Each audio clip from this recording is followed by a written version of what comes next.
It's a weird combination that makes a great picture. It's a complete mystery to me. A portrait isn't a fact, but an opinion, an occasion rather than a truth.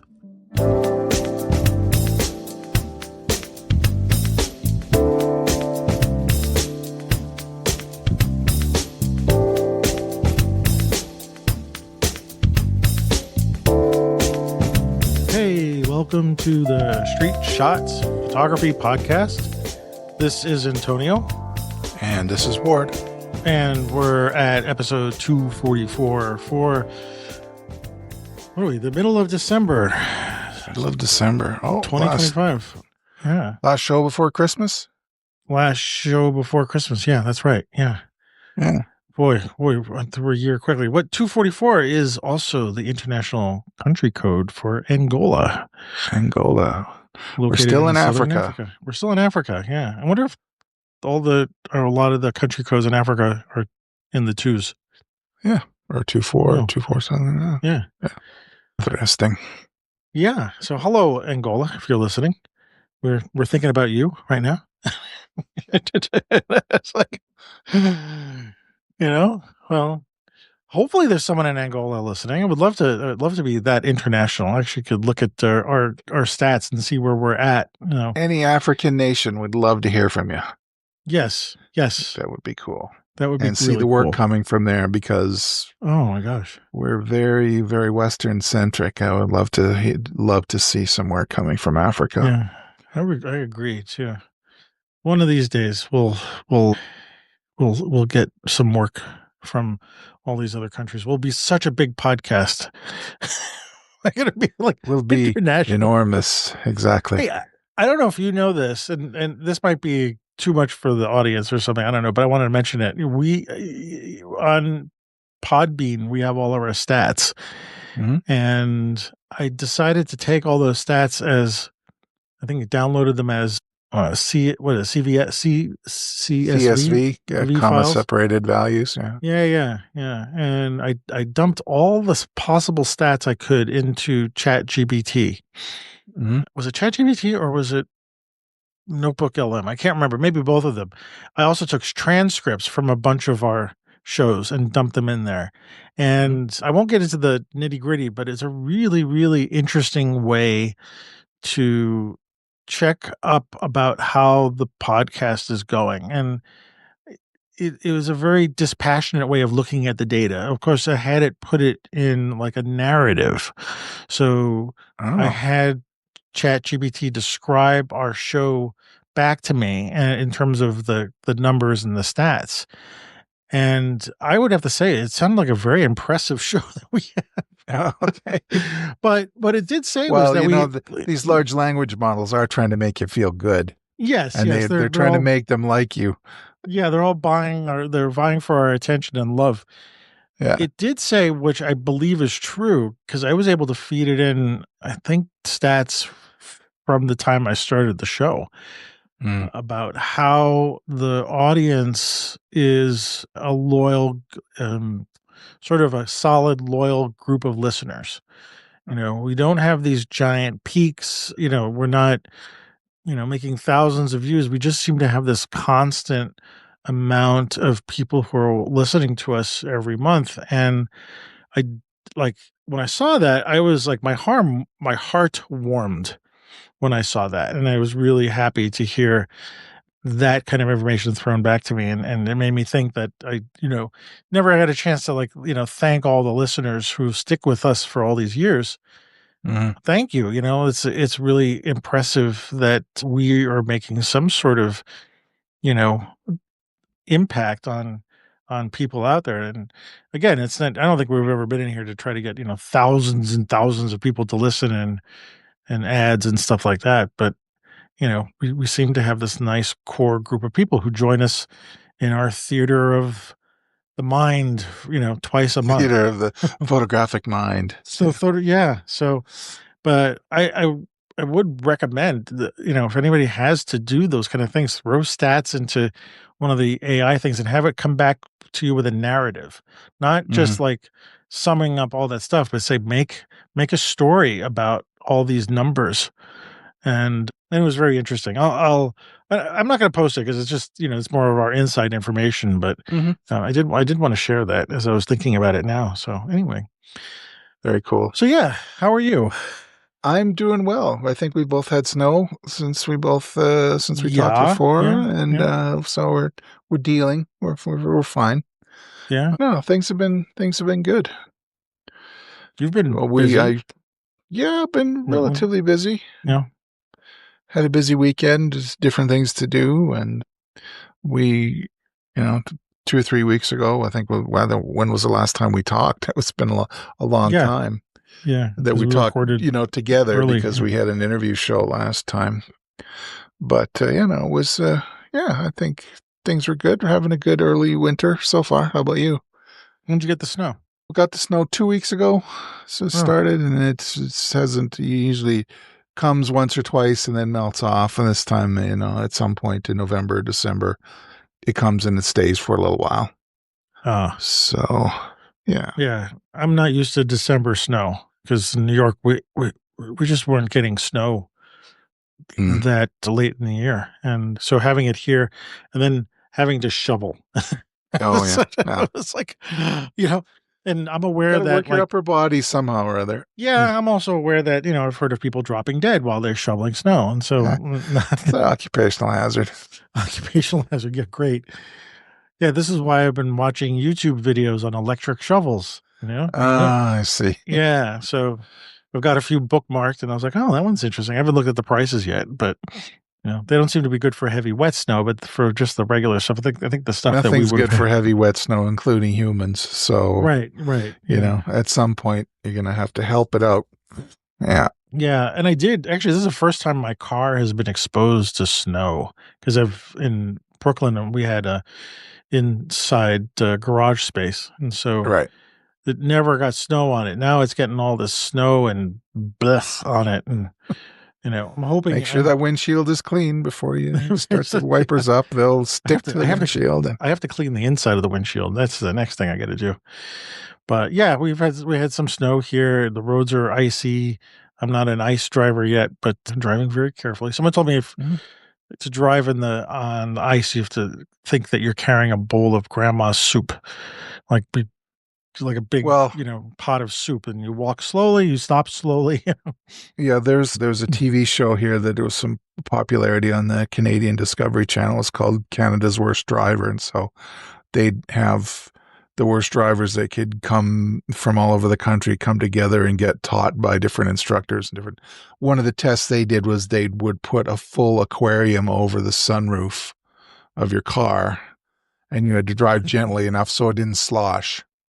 Otherwise, it would dump right down on you. So that's the metaphor I use for driving on ice or just Okay. driving in, the chauffeur's license or whatever you want to call it. You No, want to that's funny. make sure you don't put a lot of physics through your passengers Yeah. and Okay. or through your Mm, tires. And so it's yeah. yeah. Mm, So yeah, I can't. Yeah, driving on ice it's yeah. and Well. black ice is the worst because you think the pavement's dry, looks dry. Nope. And No. the car, you're like they say, you just become a passenger at some point. Yeah. Well, I But only fishtailed once a little bit, not too yeah, bad, and it was just around the corner here, so it was just like, yeah. "Oh, okay," you know. Okay, now I get it. Mm. Yeah, it Feel the wakes me car up. move underneath you. Yeah, Yeah, yeah, yeah. So what else? Well, in terms of stuff tonight, I think we just have a mishmash, right, to yeah. catch up This on. is a catch up. News and whatever we Yeah, can, and maybe a reference to our last Substack article if we get to that, and yeah. Let's do we just that. talk. Sounds good. Yeah, Let's start with since we're recording just after 2 days after this news came in. Why don't you mention what happened a couple days ago? sure. We lost Martin Parr, who's very famous documentary and kind of anthropological photographer from the UK. I've forgotten where he was born, but he lived the last 30 years of his life in Bristol, Hmm. UK, in the West UK. And he was president of Magnum from 2013 to 2017. I think he was 73 years old. I think Mm. he passed on Saturday. think it was Yeah, Saturday. I think it was Saturday. Yeah, we're recording on Monday, so yeah, a Yeah. couple days ago. Yeah. So it was sad, but he's left an enormous legacy. He Yeah. started the Martin Parr Foundation in Bristol. He was a rabid collector of photography books and photography ephemera. He was known to trade books or prints or whatever with other photographers. He was a patron. He funded young photographers, young documentary Hmm. photographers around UK and Ireland. He and his wife lived in Ireland for a while, and he worked there as well. And he's one of those guys that made the transition from black and white to color. And we know Hmm. him now mostly for his color work. His, how would you put it? Very highly saturated. It's kind of like a social commentary. Sometimes Hmm. it feels like he's satirizing people, and I don't think he was. I think he was just documenting people as they are, and bright colors, and walking on the beach with sandals and pink socks, and going He's to doing the a lot of on-camera flash and daylight too, right? yeah, Was a lot of yeah. his And style. I saw a documentary of him working with a Plowbell Makina, which is a folding medium format camera with this beautiful, I think it's a 85 millimeter Nikon lens on the front. And that was an object of desire for me, was one of those Plowbells. But I understand they're kind of rickety and unreliable, but it was sure like a fun, very interesting camera to use. And I mean, and I've he was I've oh, sorry, go ahead. I didn't no, he was interrupt. a good Okay. friend of Bruce Gilden, and I can only imagine Yeah, I what can their add those 2 together. conversations would be. Wow, yeah. Yeah. I just saw today, or is it maybe yesterday, one of the people I follow on Facebook posted a bunch of his black and white stuff, which I don't think I've ever seen, and it's just as ironic and fun and just commentaries about people than his color work is, but it really is so different Mm. to see this black and white stuff. But again, I look at this and kind of floored by it about what he's doing. There's just one image of these two chickens inside of a looks like a abandoned car with a windshield. And do you know the picture? It's I think, yeah, yeah, I'm gonna yeah. show it. Yeah, and it is one of the most beautiful photographs I've ever seen. I would kill for a print like of that. I don't know why. There's just something about these 2 chickens in this abandoned car And behind the windscreen. the chrome around the one frame Right. of the split There's the chroma. windshield. Yeah, it just Yeah, glows. Yeah, yeah. yeah. I look at this work and it just uh, how do these guys do it?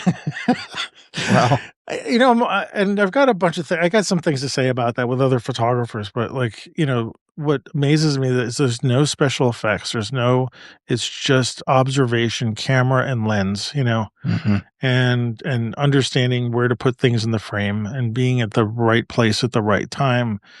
I don't think it's luck. I mean, I just that being so observant of the world and being able to make an interesting order of the world in a frame, you know, and it doesn't always make sense, you know, but it it's I don't know. I'm floored by it. I have one of his books, and I think I'm going to have to purchase some more of his Mm. books, but hopefully I can find one of this in black and white. But yeah, I was sad to hear that, and and you I think told me about his sofa sessions on YouTube.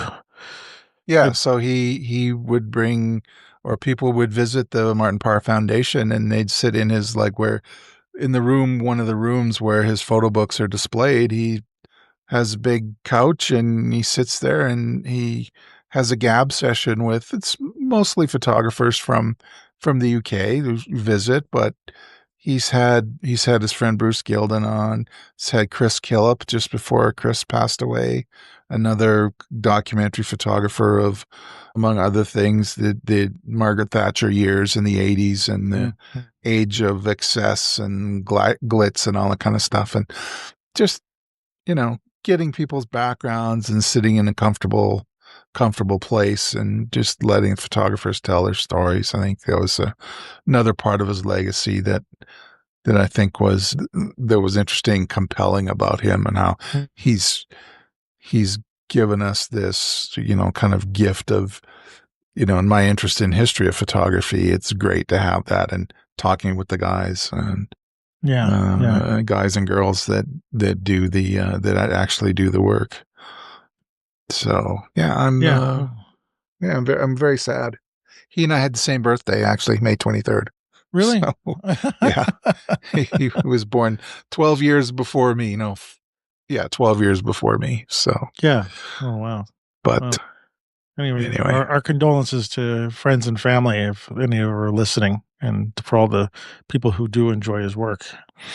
Go seek it out. If you don't know of him, you should know of him, and you should go look at the work and just be floored by it, I think, yeah, Uh, yeah, the but color work really doesn't have a peer, I don't think.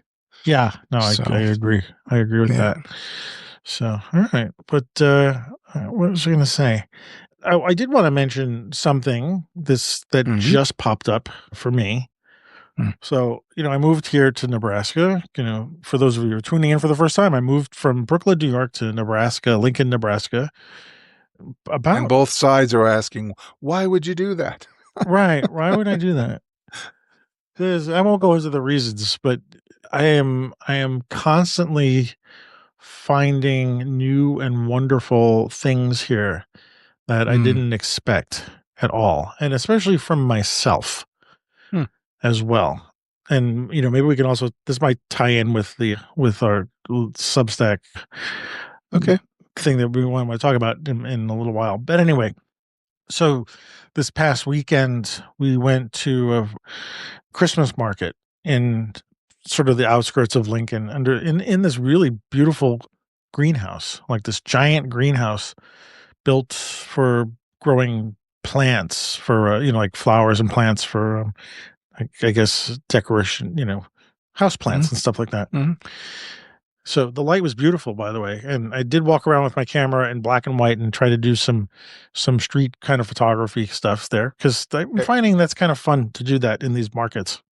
Mm-hmm. That being said, we were there and I was like, there was some group making Cuban sandwiches. Oh, So I that's got my online. favorite, Cubanos. Yeah, Oh, Cubanos, yeah. oh, By the way, my, I'm watching audience. I'm watching Ward now, and he's drooling he's grabbing his mouth and salivating. so if Yes, someone ever asked me what my favorite sandwich is, I wouldn't even let you finish the sentence. I would say Cubano. yeah. So, so I'm on the line, and there's a bit of a line, but yeah, I got on it because I was hungry, and Yeah. when I got the sandwich, we sat down, ate it, and then it was a group of people, and I think they were actually handing out. I don't have the sheet with me, but they were handing them out. They're a part of a nonprofit, and I was like, as I was reading while I was eating, I was like, they help people who have been incarcerated when they come out of prison. They teach them how to cook, bring them into Oh, kitchens and cool. stuff like that. And I don't know if I've mentioned this in the show, but I love to cook. I'm not like the greatest cook, but like when I get a recipe that I like, Mm, and I'm becoming, I would say I've been becoming a food geek for a while in terms of like the mm, equipment and trying to learn. And I think for me, cooking is like a meditation.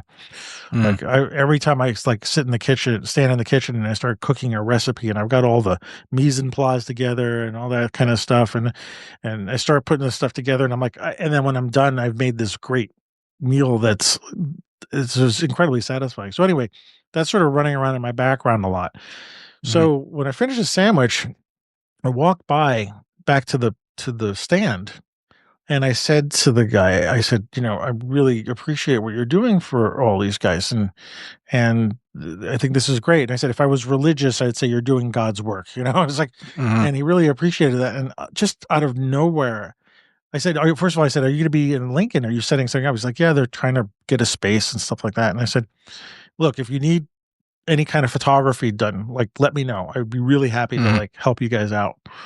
And he started bouncing off an idea about doing some sort of behind the scenes photojournalistic stuff of the kitchen and stuff like that. I'm like, yes, Yes, yes. yes. I was like that. And then I thought, also maybe I would do portraits of these chefs as well.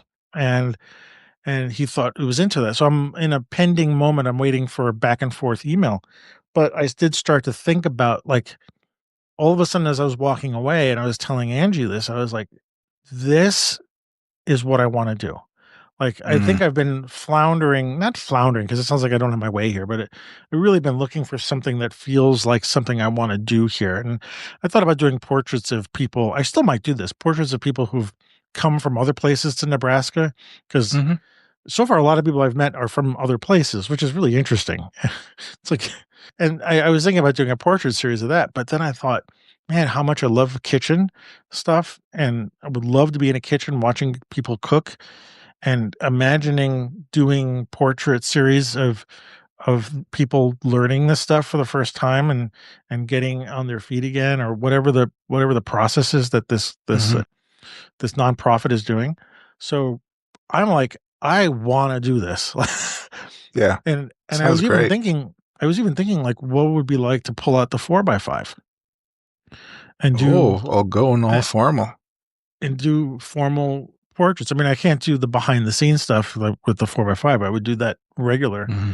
But I mean, I would want to bounce this idea off the people at the nonprofit. Like, what would it be like to go in there and do a formal thing in a kitchen, full body or whatever, like a, Avedon style thing with white or whatever. I don't know. Yeah. But Yeah. pull out the 4x5. And I got the 4x5. It's looking like it's in great shape. Oh, I good. just need to test. I don't know how I'm going to test the exposure. I mean, the lens is fine. Even if I needed to buy another lens, those lenses aren't that expensive for that camera. Yeah. And I could, if I 4x5 black and white film is not that expensive, but I could do color. I mean, I don't know if I'd want to Hmm. do chrome, but I don't know. Like, or even throw on the Instax back on the 4x5 and do, Instax portraits, or do both, film and Instax and stuff like that. But that idea of, like, Give your subjects Instax prints yeah, just do it right yeah, off yeah, there and then swap it out. Yeah. yeah, yeah. But what got me was this, I literally didn't even think about it when I went up to the guy and I just sort of like blurted it out, like, Yeah. that would be something I wanna do, and his eyes lit up when I said that, and I all of a sudden I was like, "Yeah, I think this is what I wanna do, and if I can work with you guys and do that." So anyway, Do it. I'm sharing this for you for the first time, so, Very cool. Just doing something in the common good. Yeah, it's got to feel good. yeah, so fingers crossed for, when I can connect with the organization, you know, and see what happens, and but I'm gonna push for it because I Yeah. I I also like what their plan is. Like, if it's to help people who are getting out of hard times and showing them, the world through food. And I am a total believer that food is definitely one of the ways that we can connect with each other. And it's just Hmm. it's sort of primal too. Bring someone from, 5,000 years ago to today, they may not recognize the food, but they'd understand, and Yeah. it's what links us back to, the And past food and culture too, like your yeah. Cubano, or we go out. My wife and I go out to this place called Fusion, and it's all mostly Japanese food, but there's some Thai and some, all these different kinds of food. It's like that originated from other countries, and that whole mode that you're in when you're eating different ethnicities of food. Mhm. It's the best. Yeah. So just And the human connection there. food, like in a kitchen or a restaurant, offers so many opportunities for, like, for still life, right? For portraits, for BTS kind of stuff, and photojournalistic kind of stuff. Like, a lot can happen in a kitchen and in a restaurant and in that kind of environment. And I thought, damn, that would be such a great connection for me because, I think Elizabeth, my late wife, would love, you know, that I would do something like this.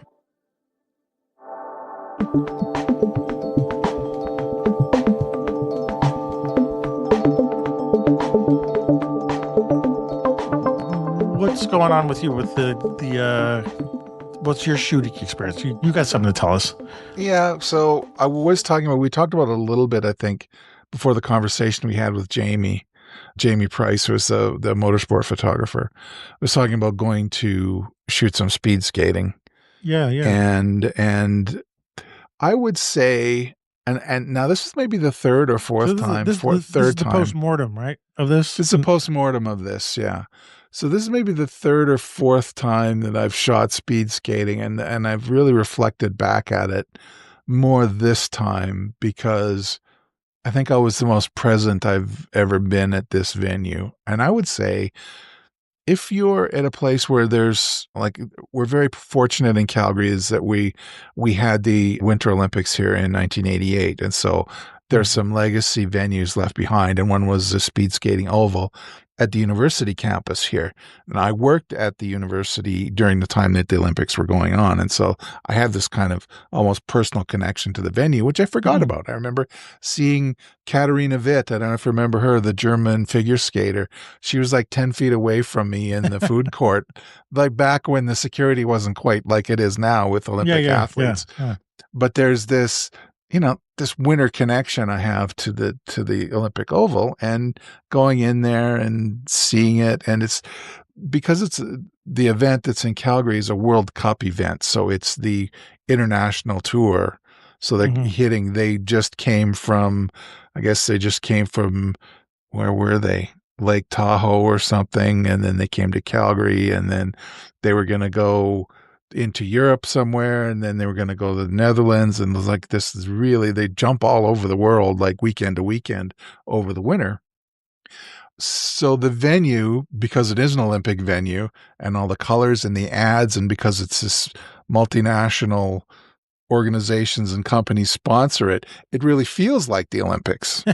And the athletes are Nice. training and they're dressed up in their national colors and so on. And so you really have this division of, Mm. it just feels like you're in an Olympic venue. And I had said before, the 2 weeks before I went to the speed skating event, I went to see two Olympic photographers talk about whatever various things and how they cover things. And so some of that was in my mind too. So Mhm. I had that presence of mind going into it. And then I started the first day. So I was there this Saturday and Sunday. And on the Saturday, it did not go well. I was Oh, no. Oh Why? no, I was a little cranky because my autofocus wasn't working. I really like that lens, that 55 to 200 that I got from Mhm. you, that I used it in Daytona and I loved it and Yeah, it seemed to work. The yeah. autofocus on the camera was not great because it would pick whatever it Sorry, wanted to there's pick. no returns. It's the No, yeah. no, No it's not return. your lens. It's not the lens. It's not the lens. Okay. It's the camera. The camera's like, oh, it would rather shoot a picture of the fence than the car, even though I said, hey, I want to take pictures of cars. Oh. So so I was futzing a bit with actually a bit on Saturday, quite a bit. I was with the AFC customization settings on, and this is the XS20. So it definitely has the chops to do bursts and things like that. But the autofocus, you really have to concentrate. So I did some, high shutter speed stuff with the close-ups of the groups of skaters together, and doing things like having, the skater in the foreground and then the smaller skater out of focus in the background, and just Mhm. doing kind of traditional kind of skating pictures. And then my confidence came up on Sunday, and I uploaded my pictures from Saturday, went through them, and like, oh, this works, this doesn't work. I tried to absorb as much as I could about what worked and what didn't work. And then I gave myself a little mantra, like, just lighten up. Just, what is it that you're missing? What is it that you don't know that you want to do yet? And then it was like, oh, slow shutter speed stuff. Like you Mm. do the pans of the sports Yeah, cars yeah, where yeah, the yeah. background's out of focus and blurred. And I also get the wheels turning on the car so that there is a sense of actual motion there. It's not just, I mean, like horses, skaters look like they're actually moving, even when they're frozen within, a Right, right, thousandth of a second, right? right. You get a sense of motion. Like you see a horse running, you don't say, well, the horse doesn't need to be blurred. I can tell he's in a full gallop. So there's a bit in your brain about that's already there.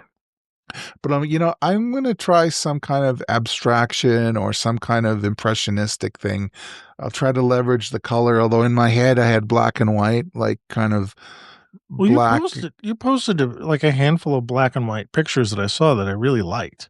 I Yeah. thought they And so, really, really worked because they were almost not organic, animalistic to them or something, yeah, if that's the right way to say they're it. animal forms, like, Yeah, because when the speed skater's accelerating, they're flailing their arms, getting the weight in. And yeah. I'm shooting most of those impressionistic shots were at an eighth of a second. A Mm. quarter was too long. You couldn't keep the Yeah, yeah, I can skater imagine. in. They would blur and there would just be more of a gray ghost. And I really wanted there to be a form. And if there was something to lock into, well, like sometimes the one skater had the USA up on his shoulder and you could see that. And it was sort of like it matched the pan that I was doing. And so you could see bits of, oh, you could start to put together this was really a human, and then, Oh, so oh, your they're eye could skating. lock onto something. Your eye Yeah, had something that was sharp. There needed to be some yeah. little punctum somewhere in the frame that just said, "Oh, there's some. This is something that I can recognize." And then some of them were more really abstract. Like there's one of that left color in that was part of the what's called the mass start. And so the mass start is great. It's up to 28 skaters starting at the same time and have to skate 6,400 meters. So that's 16 laps around the Oof. oval. It's crazy. And so you have, and what I posted in social media, I said it's a mix of skating, of speed skating, of cycling. You know how the cycling team pursuit works, where there's four bikes and No. they chase each other and they're on opposite sides of the track and they go around and they take turns being the leader. It's kind of it's beautiful, organic, and technological at the same time. It's just guys Hmm. on bicycles, women on Hmm. bicycles. I highly recommend doing that. But anyway, so the well, it's not just team pursuit, but the mass start. The skaters draft off each other, and they're going 30 plus miles an hour, right? They're going around that oval, right? It's crazy. And Yeah. so they're off each other, and then folks lose their energy and they kind of bleed off and they go further back, or there's the two or three or four that they're just way out ahead of the peloton, like they call it in cars or in cycling in the Tour de France or whatever. Mhm. There's a grouping that goes out ahead, and then it's dog eat dog towards the end. It's just wonderful. So you've got skating, you've got cycling, and then you've got NASCAR because there's so many Yeah. of them. Right. Wow. They're all going around and they've all got their own strategies, and some skaters are not going to do that well, and others they should have won but something happened, their energy's kind of flagged on the last couple of laps, like all of that drama that happens in an endurance setting is it's really amazing. But the picture I got was this kind of almost caterpillar rise and fall of a group of skaters going around the corner, and it what survived of it was the flashes of color in their outfits, Mm. in their speed suits, in their suits. And it was just like a combination of, I don't know whether it really reflected speed that much, but it just kind of reflected an abstraction of the sport that I found satisfying. And so that was one of the color images that worked. And then I was really in my mind, like I said, I was really shooting black and white and the skaters coming head on and in the corners and coming toward me and so on. And so I had every opportunity to do that and photograph that Are and the tracks basically two flat or ways. are they banked up? No, they're flat. They're It's flat. flat. The track is 400 meters. Okay. So, So well, anyway, I was thinking like the shots you have. There's a lot of the track in the background. So there's a lot of contrast between because the track is white with ice, right? yeah. And the skaters are generally darker than that. So you automatically have this built-in contrast to that, Mhm. which really worked in the black and white, obviously, because black and white almost Yeah. monochromatic. The color ones though, were you doing when you said impressionistic? Are you doing any manipulation to it, or are you just going with what the camera's giving you in the way you're shooting? jacking up not the saturation. What's the other one beside it? Vibrance? Vibrance. The Yeah. vibrance, and then some dehaze. What the dehaze does is it brings the texture up in the ice. So if there are Yeah. micro Yeah. scratches or whatever, it Oh, comes I up. see. Yeah, And yeah, if you yeah. keep Okay. doing that, then Lightroom starts to do its own impressionistic interpretation of what it thinks is there in the high Yeah. values. And so you Uh-huh. get this kind of crosshatch look that I'm not sure was really there, but that Lightroom had put in. And there's one picture of them of a group of the men's mass start where it's the second skater in the group coming around the corner kind of toward me and past me, a Belgian skater who's mostly in focus, who caught the pan, like who caught Mm-hmm. my pan. His skater in front of him is blurred and is out of scope, and then everyone behind him, and the further back you go, the 5 or 6 skaters behind him that coil out of the frame, they're progressively less defined. Mm. And I like that it wasn't the lead skater, it was the second skater, and that he Mm-hmm. was tucked in and drafting Mm. behind the front skater who was abstracted. And it felt good because getting these images out felt good because, I asked myself the question, what is it that I didn't know that I wanted to do? And so I went with this long shutter speed thing, this dragging the shutter business, seeing what I could get out of it, both in black and white and color. And when you're shooting like an Olympic event like this, like speed skating, color is it. I mean, I have Yeah, all of yeah, those yeah. memories of those Sports Illustrated, and we've talked about those before, about the brightness of the venue and the brightness in their suits and everything, and it was just, it felt good, I think. And I'd recommend, even if you're not a photographer, it's not expensive to go to these events. I think it costs Mm. me $15 a day to be Oh, there all wow. Oh. day. Oh. And it's on my university campus. I know where all the good food is and everything. So they have an Well, that's hour and 20 important. minute, they have an hour That's and 20 important. minute break for lunch. It's like, I know exactly where I'm going Yeah, and it's great. And there is speed. It's like going to a track event, yeah. and it's all day. And you go from the mass start, which is just about everybody. That's towards the end of the day on, I think it's both Saturday and Sunday, but the shortest events, and this is long track. We call this long track speed skating. The shortest events are 500 meters and the longest ones are 10,000 meters. Oh, So it's yeah. very fun to watch and exciting, and bring your national flag with you and Just enjoy. don't It bring your was Fuji great. camera with you. Well, I did, like, now I sort of know. I know I have realistic expectations. Now I've got a better baseline for what I want to do. I would Yeah. love to, if it was a rental and available, the 200 millimeter f2. I think that would be hilarious and fun to use there. Hilarious. The long end. Well, no, just the trying to get your mind in the fact that it doesn't Yeah. zoom, and Yeah. just lining up, and yeah, I would jump on that. Well, my You my know. favorite my favorite lens on my Nikon was the 300. It was one of my favorite lenses beyond besides the 180 millimeter, which was great. But I mean, the 200 on the Fuji is the equivalent of 300, and Mhm. that field of view for me was just beautiful. And I really wished at a point. I remember the Nikon. I think it was a 2.8, 300 2.8, which is the price of a car. Mm. you know, but I Yeah. Jones for that. I did have a three. I still have it, a 300 f4, which so it's a stop difference, but I shot so much stuff with that 300. It was Mhm. on, and the thing weighs. It's so flippin' heavy. It's unbelievable how heavy it is. But yeah, to have a 200 and just like that's it, like just no zooming in and out. Restrict yourself to that. That'd be I great. But mean, for this venue, I was at 200 for almost all of those yeah, okay, pictures. yeah, Those that were close up, where there was 3 or 4 subjects in the frame. That was at 200. That yeah, was at yeah, 200 from up above, like the mezzanine level, shooting down at the yeah, ice. yeah.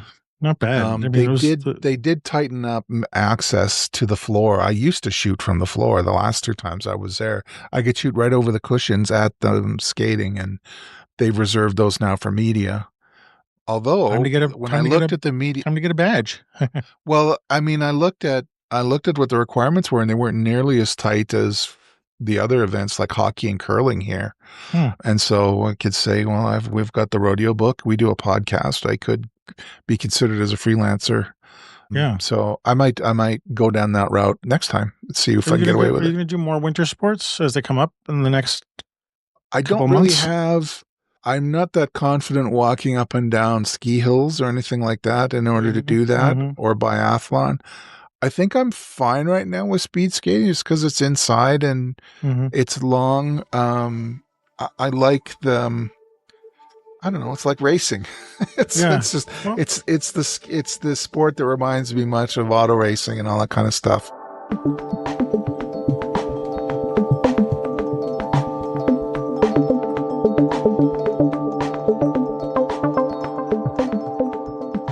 speaking of auto racing.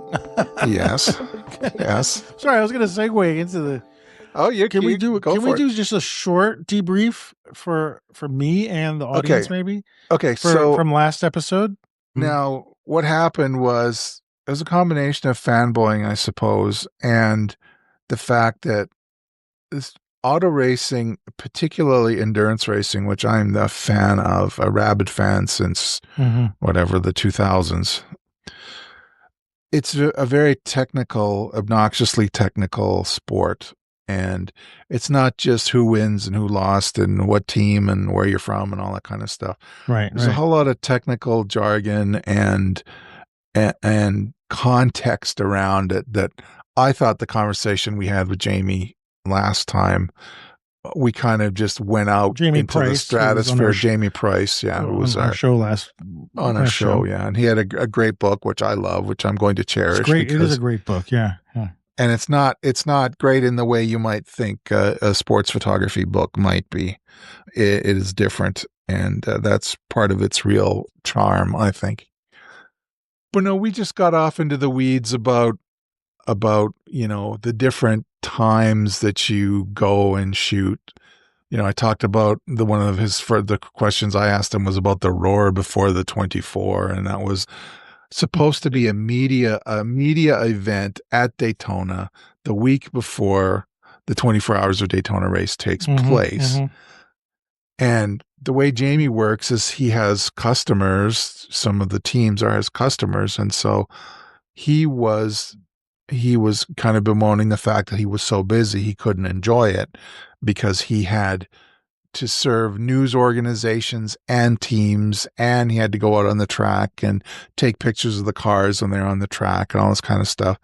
And there was just a whole lot of stuff that was run together there that maybe didn't make sense. And I was like, oh yeah, no, I could see that. And then this, and then he's just talking about that. So basically what Jamie was talking about there was just the as a working photographer there, who has customers and news services and teams, that's insanely busy. Now, when it comes to the race itself, I mean, he's got a whole bunch of other priorities that he has to service as well.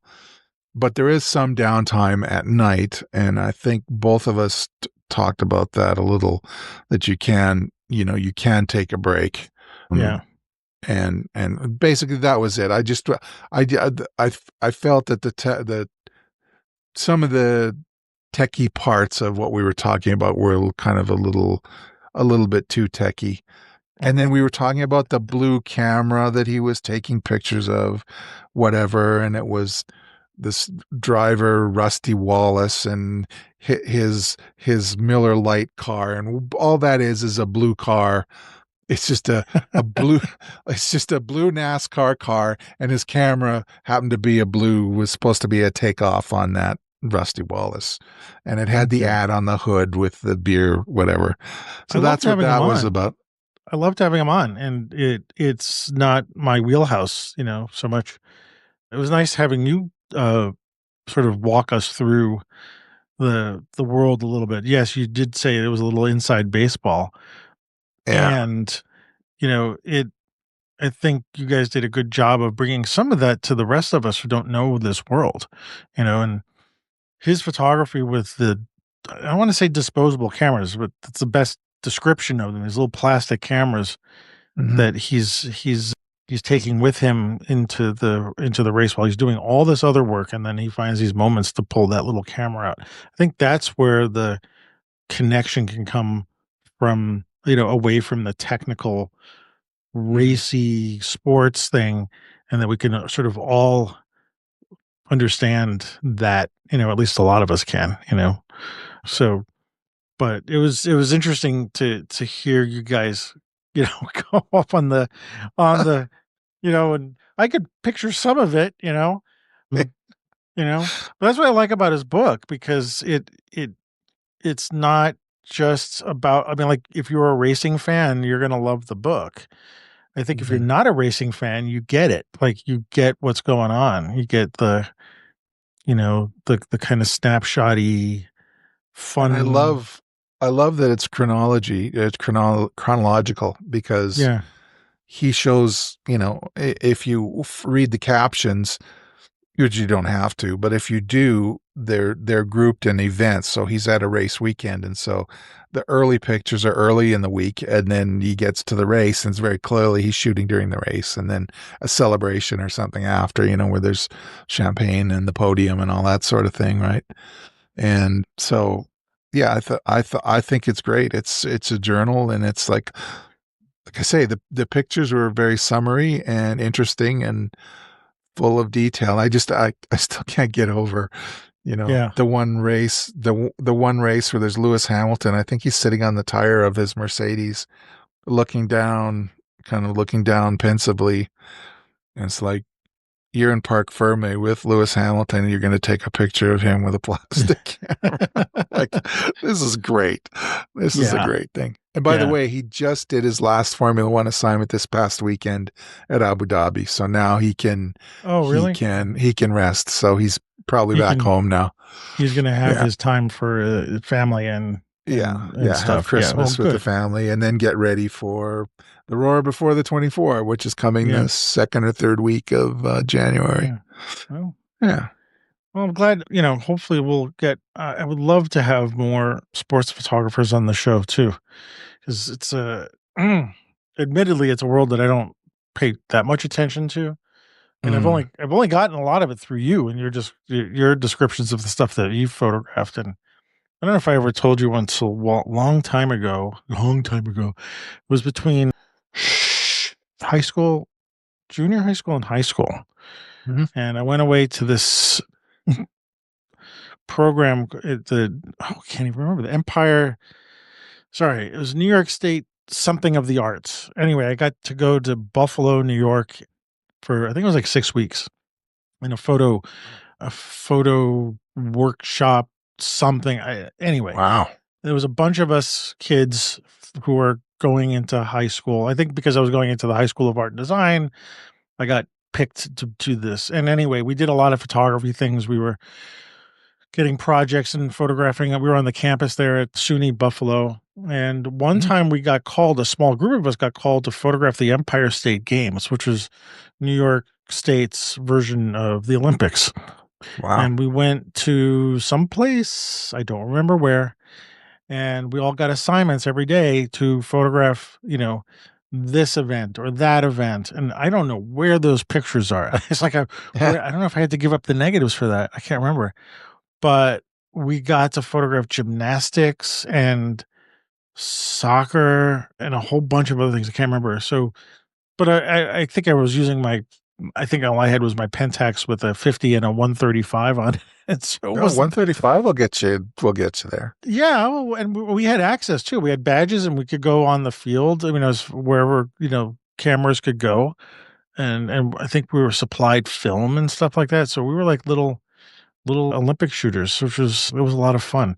So one day I Very cool. remember we were watching. I was photographing the soccer game from up in a observation booth that was empty, like all the way Mhm. above the field. And I don't know how this is possible.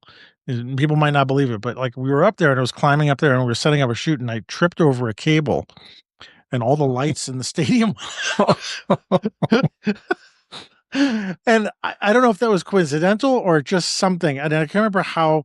I don't remember the end result of that, but I do remember maybe we left like, "Oh, crap, let's get out of here," kind of thing. So, Crazy. anyway, but yeah, all right, cool. Well, thanks for giving us that. I mean, and thanks for also taking the heavy load with Jamie because it's the world that you know a lot more of, and Yeah. it's And I was nice to just afraid sort that of there be was a lot led. of shorthand there that was a little too technical. But Well, yeah, if you have any questions, please drop us a line. I'll be happy to explain yeah. anything, any part of that conversation that didn't make sense. There's something technical that you thought was particularly juicy and interesting. I'll be happy to address it. And I mean, we have Jamie's email address. We could ping him if there was Yeah, something, that's true. He was really great. I'm grateful to for him for giving us his time, knowing how busy he could be, and again, it was great of Lauren from Trope Books to send us the book and get us connected to Jamie. So, yeah, all good, all good. good. Yeah, And the book's called Racing Unfiltered. racing unfiltered. Yes, Yes. Yeah. definitely unfiltered. So, one more So thing, huh? one more thing to talk about, Yeah, and yeah, it has to do maybe. with the Yes. last article that you wrote for our Substack. I thought it was great, and it was something that I kind of internalize, but I don't think about and address as much as maybe I should. And I think a lot in our Okay. audience will feel the same way. And the article's called The Tyranny of the Shoulds, right? Yes, yes, and I will say that I can't take credit for that name as much as I would love to.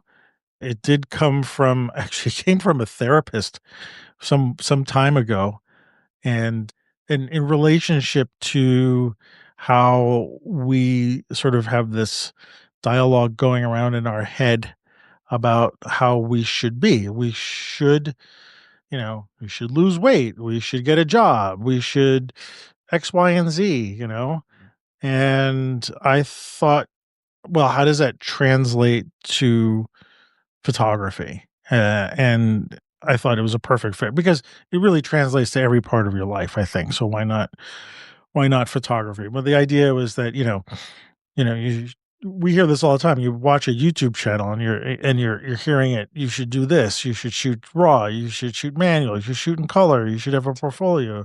You should have a website.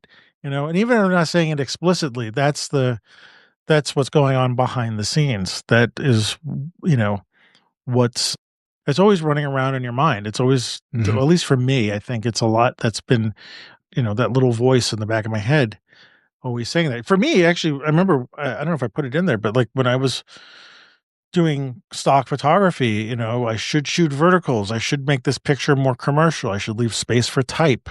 You know, Mm. there was a lot of restrictions that I would put on myself. What is it about it that got to you? So I'm curious.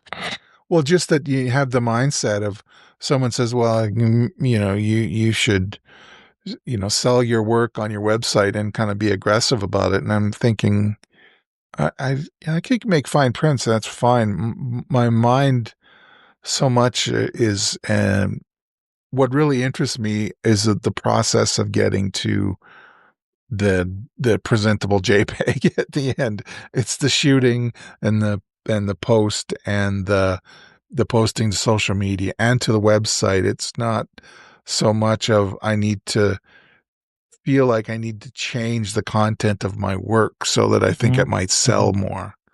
And I'm like, yeah, I'm old enough, I guess, and cranky enough that I don't need to do that.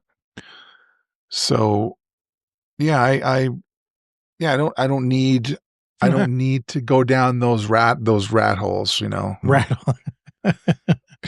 like the shoulds, it's perfectly worded. Yeah. Well, Yeah. try Yeah. writing that when you're doing it. When you try spelling that out in a word processor. It kept flagging shoulds. That is not a Uh, word. I was like, well, yeah. I'm using it as a noun, and but yeah, it is definitely it's something that I've been thinking about for a while.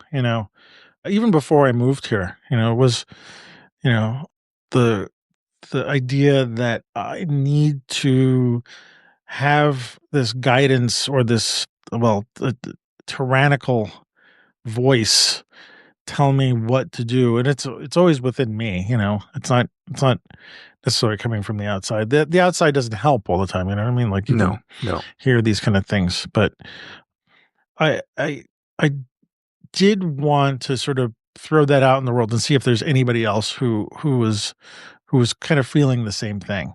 And I'm not sure what there's a solution to it. I mean, I'm not sure there's a problem, but being aware that that voice in our heads is guiding, well, maybe not guiding us, but there is a voice that guides us, and there's a voice that dictates, and stores up that little list of things that's the to-do list, Hmm. or as someone might have once said, the list of shame, or the the to don't list, right? All As right. you start checking these things off because okay, well, I should. But if, there are shoulds in the world that you maybe should. It's funny. Sorry, I'm changing subject here, but like I tell my students, like, you should get a tripod. That's I realize, okay. like, wait a minute, it's one of those things. Do as I say, not as I do. But yeah, you should have a tripod because you might want to do these things. But catch yourself. See how many times you say that in relationship to, well, in this case, let's just say photography. I mean, if you want to take it outside to the rest of the world, sure, but see how often you're saying that in your mind's the little voice, and You know what? I'm just as you're saying this, I'm thinking of that article I read about the journey and the destination, right? yeah, Where the journey part is kind of being true to yourself, and maybe there's some shoulds in there, but it was just kind of the same. They're kind of like parallel ideas in the creativity, like how mhm, much of the external. Are you happy? Like, did you get to where you wanted to for this particular subject matter, this particular whatever image, this particular post processing session? If you're there, you're good. And then the shoulds they fall away. It's sort of like somebody else. right, right. Is somebody else Well, going to come and say, well, this should be a little brighter, or why isn't this in color? yeah, yeah. I just recently I posted a picture someplace which really worked for me, and I'm not gonna. I don't know if this person might be listening, so I'm not gonna say. But Yeah. if they're listening, they'll probably know. But I'm sorry to say this. It was a picture that I really liked, and I sort of blew out the picture a little bit. I really liked the overexposure. It Hmm. really set the mood to the picture, and the comment was, "That's a really great shot. You should darken it a little bit." And I had an immediate, like, I had a reaction. It was visceral in a way, Hmm. like a, I don't know what to do with that. I didn't Yeah. respond because there was, once I heard the should in there, Yeah. like, it became something else. I don't know where I'm going with this in that sense, but and was I taking It it was not personally? meaningful feedback. It was throwing. I mean, people seem like they want to help or whatever, or they have Yeah, the critique. They have the critique, the criticism hat on, and it's like and it's this could be fine. better. We could be Yeah. better, if you just yeah, Right. Well, whatever. I get that, but to me, that sounds sort of like not a universal. It's different than when you're bringing your own opinion into the situation. Like, I like that shot. I find it a little too bright for my tastes. Right. Right. That's one thing. When it's that I enjoy that picture, but you should, once also you add the but. Once you Yeah, hear, being I like prescriptive. Yeah, something, but no, anytime you hear, I like that, you hear blah blah blah blah, but you all of a sudden everything before the but you sort of yeah, you kind of ignore because I like you, but you wear your pants too long or something. That means maybe you don't like me so much. yeah. You know, I like your picture, but it's too bright. Is sort of saying, well, if I lighten the picture, therefore that would be universally better for everybody. And it's like, no, it's just for you. Anyway, I hear a should, and it's funny because I hear a should from the outside, and I kind of want to run away from it, and I have a reaction. But when I hear a should from the inside of me, like, Right. you should do this with your photography. You should do that. I don't have the same kind of reaction. No, because you're a creative spirit. That's what that is. But it's also coming from the inside. What would it be like to take yourself personally, or something? But well, I'm glad you liked it. I'm glad it's got some good responses. No, it's got some depth and some real meaning, and then I think it's something that we can all relate to. I mean, without a doubt. Yeah. Well, thanks for. I like that you're breaking it up. It's nice. Anyway, go. If you want to read our articles, go to our Substack. Substack is a very fun place. I'm having more and more fun there. And now it's my turn again. Oh, what am I going to write about? So how about my everybody? It's like he's in school again. Like I'm not forcing him to do anything here. No, I didn't say I want to be part of this thing. I didn't. want to be part of this. Said thing. we had to do this transactional thing. It's not me and you. Do what you want, man. That's not in the spirit I'm doing. This is sort of like I need to pick something. It's like picking a photographic project. I did this. I spent my wad on this thing, and now I gotta pick something else. And with photography, I can just go, what's the next thing coming up? Oh, speed skating. Well, There you go. I'm going to write about this. My experiences speed skating. Okay. Or not speed because I don't skate. Me and Gordon Kwan in my class, we're the only two who didn't learn to skate. And I am ashamed to say that as a Canadian. Oh boy. But this is the true, confessions. It's all coming out now. True confessions. Okay. So I promise I will write an article about my experiences. Promise do what you want. Don't once he starts promising, right? If he doesn't do that and he doesn't do it in 2 weeks, I want everybody to write him and like drop mail to him and say, when are you going to do this thing? That's pretty much what you have to do to me to get me to write an article. Yeah, it's like it's sometimes have like 25 articles up there, which I'm pretty proud of. Very forgetting that we have a nice subscriber base there, this is not about subscribing. I just think it's another way that we can, engage. We can engage and even just engage. Like, I don't have a reason to write an article in general, about photography or think about it in that way. And to have a Substack that's associated with that, it gives me sort of that incentive to have a place to share. That's what it is for me too. I mean, without a doubt. And I like the inspiration. Actually, for myself personally, I like the inspiration I've been getting out of having to codify my feelings about my creativity this summer, especially with the Stampede project. Like there was a real turnabout there, turnabout, but a real kind of resonance, like a very deeply personal, interesting aspect of my creativity that I touched on there. So, thank you. Yeah. Well, I mean, but look at where I'm coming from, and where. Yeah. Well, I know exactly. I mean, this is and we can tease me about the chore of having to do it. It's not a chore at all. It's just I just wanted to. I like the words to fall into place. And then we're not under a takes schedule here. No, whenever something comes to you and it's fine, it doesn't seem like everybody's expecting anything, and whatever. But I like to get something out to the people. I think it's important too. Yeah. Well, it's nice to get the stuff out of your head and into the rest of the world. So exactly, wonderful. So that's it. We're done. Okay, we're done. We're done. Okay, bye. We will have one more show, I believe, before the end of the year. If our schedules work out, I believe, and they should. So until then, where are people looking for you in the world of the world?